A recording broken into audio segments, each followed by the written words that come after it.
Cepsa has a big hydrogen announcement for hydrogen development and transportation in Europe, and American Airlines dips its toes into hydrogen. All this on today's Hydrogen Podcast. So the big questions in the energy industry today are, how is hydrogen the primary driving force behind the evolution of energy? Where is capital being deployed for hydrogen projects globally? And where are the best investment opportunities for early adopters who recognize the importance of hydrogen? I will address the critical issues and give you the information you need to deploy capital. Those are the questions that will unlock the potential of hydrogen, and this podcast will give you the answers. My name is Paul Rodden, and welcome to the Hydrogen Podcast. In a press release on October 11th, Cepsa and the Port of Rotterdam join up to create the first green hydrogen corridor between the north and south of Europe. This venture will ensure a green hydrogen supply chain between two of Europe's main ports, Rotterdam and Algeciras, as agreed in the Memorandum of Understanding signed by both parties.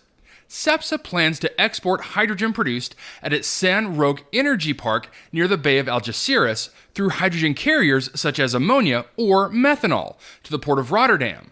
Rotterdam is the most important energy port in Europe, handling 13% of European energy demand, while the Port of Algeciras is first in Spain, fourth in Europe, and an important trade route between Europe and Asia.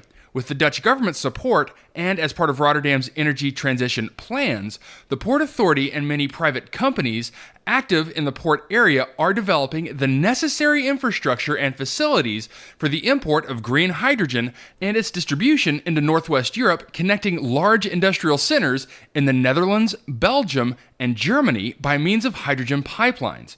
Cepsa is the main energy company in Algeciras, close to Gibraltar. This supply of green fuels will help to decarbonize industry and maritime transport in the Bay of Algeciras and Rotterdam, and to support the European Union's Repower EU strategy, which seeks to guarantee Europe's energy independence and security and stimulate the production of clean energy. The trade lane is expected to be operational by 2027. Cepsa also intends to develop a similar supply chain from its La Rábida Energy Park in Huelva. In a quote from Martin Wetzler, CEO of Cepsa, "This agreement is an example of the important collaborations necessary to bring about the energy transition in Europe and to ensure secure and independent energy supply. Cepsa will continue to explore further partnerships in which they can accelerate positive motion and the rollout of green hydrogen and biofuels across the continent." Under its positive motion strategy, Cepsa aspires to lead green hydrogen production in Spain and Portugal by 2030 with a production capacity of 2 gigawatts, half the current target set by the Spanish government, and to become a major player in Europe. To generate the renewable energy necessary for its production, Cepsa will develop a portfolio of 7 gigawatts of renewable wind and solar projects alongside working hand in hand with other renewable energy producers in Andalusia to promote the integration of these new plants into the electricity system.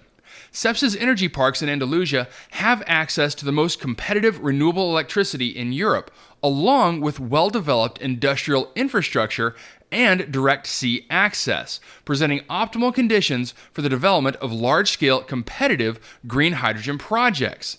This advantaged green molecule supply base will support the competitiveness and decarbonization of local industry and form the basis for a significant energy export opportunity, while positioning Spanish ports at the forefront of the supply of green fuels for the maritime sector.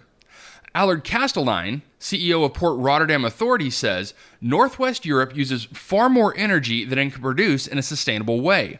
We are therefore setting up multiple trade lines for green hydrogen together with exporting countries and private businesses all over the world. We expect that in 2050, some 20 million tons of hydrogen will flow through the port, which only 2 million tons will be produced locally." Southern Spain, with its abundant space, sun, wind, and ports, is a logical location to produce green hydrogen for both local use and export. Setting up this trade lane between Algeciras and Rotterdam is a substantial contribution to Europe's ambition to reduce CO2 emissions, as well as increase Europe's energy independence and stimulate their economies. Hydrogen is one of the priorities in Rotterdam's energy transition plans, with Port of Rotterdam working on setting up the infrastructure and facilities for facilitating hydrogen flows by co-developing a number of large projects with its port community members and connected industrial areas in Northwest Europe. In collaboration with exporting countries and the cluster of companies operating at the port, it can supply Northwestern Europe with 4.6 million tons annually by 2030, yielding 46 million tons of CO2 reduction. Okay, so a very large announcement and a very large step forward for Spain to become one of the biggest producers of green hydrogen in Europe. Now, when I originally read this announcement, I was curious as to why the line would go straight to Denmark and not straight to Germany, where the bulk of the hydrogen would probably be used. But by referencing the European Backbone Plan, it looks like none of the pipelines would go directly to Germany and instead would go directly to Denmark. Either way, this is going to be a massive undertaking and a lot of work that will need to get done by 2030. Next, in a press release on October 10th, American Airlines announces its strategic equity investment in Universal Hydrogen Company, a company building a green hydrogen distribution and logistics network for aviation. The investment supports Americans' science-based targets to reduce greenhouse gas emissions by 2035, and ultimately its commitment to achieve net zero greenhouse gas emissions by 2050. This investment makes American the first U.S. airline to make two direct investments focused on the development of both hydrogen electric propulsion technology and the future of hydrogen distribution logistics. Universal Hydrogen's fuel distribution network uses modular hydrogen capsules that are handled like cargo, eliminating the need for new fueling infrastructure at airports and speeding up fuel loading operations.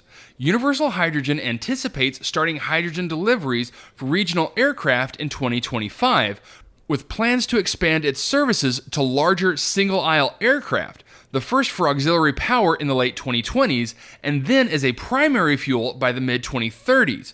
Because these segments represent two-thirds of aviation emissions, and with green hydrogen being a true zero-carbon fuel, these advances put aviation on a path to meet Paris Agreement emissions targets. In a quote from American's Chief Financial Officer, Derek Kerr, this technology has the potential to be a game changer on the industry's path to zero-emission flight. As the world's largest airline, American has a responsibility to exercise leadership in making aviation sustainable. He says that their investment in Universal Hydrogen represents a vote of confidence for green hydrogen as a key element of a sustainable future for their industry. American joins Airbus Ventures, GE Aviation, and Toyota Ventures, as well as several major hydrogen producers and aircraft lessors, as strategic investors in Universal Hydrogen. And in a quote from Paul Aramenko, co-founder and CEO of Universal Hydrogen, he says, "Together with our investors, we are putting together the end-to-end value chain to make hydrogen aviation a near-term commercial reality. This move by American is a strong signal that customers want a true zero-emissions solution for passenger aviation and are willing to back tangible, pragmatic steps to get there quickly." Okay, so another airline to get on the hydrogen bandwagon. This time, it's the biggest airline in the world. Now, does this mean we'll be flying in hydrogen-powered jumbo jets in the next 20 years? No, probably not. This industry is highly regulated. So for this press release to say that hydrogen is going to be a primary fuel by the mid-2030s is an impressively fast timeline. And one last piece of information to share. I'm sure many listeners out there plan to be at the Reuters Hydrogen North America Conference this week. I will be moderating the 10 to 1040 panel discussing hydrogen storage and transportation. And I would love it if any of you in attendance would stop by and listen and bring your best questions for the panel. They're an impressive group of experts, and I can't wait to hear what they have to say. I'm sure you will too. All right, that's it for me, everyone. If you have a second, I would really appreciate it if you could leave a good review on whatever platform it is that you listen to. Apple Podcast, Spotify, Google, whatever it is. That would be a tremendous help to the show.